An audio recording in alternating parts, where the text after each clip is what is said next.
Here we have the remote. First, we will take out the key. Behind the remote, there is that switch. You just turn it upwards and the key comes out.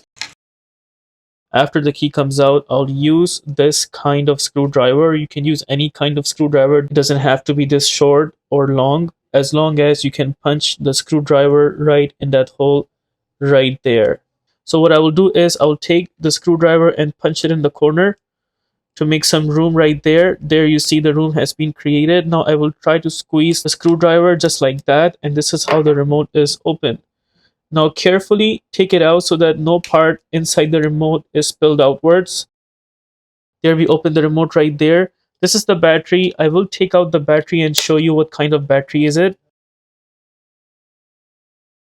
It seems to be CR2032, so that is the battery that's going to work for this kind of remote. Now my battery is good, so what I'll do, I'll just install it back and show you how to install a battery in your case if you have a new one. You make sure where you see plus behind the battery, it goes on the bottom side.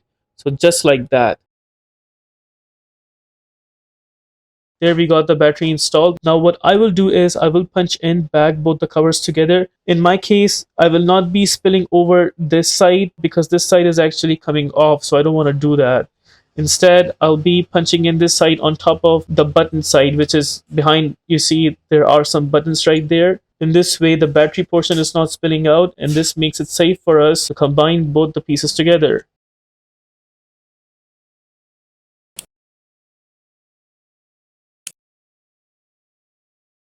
There we got both pieces together. It looks good from all over the edges. So what I will do is I will punch in the key.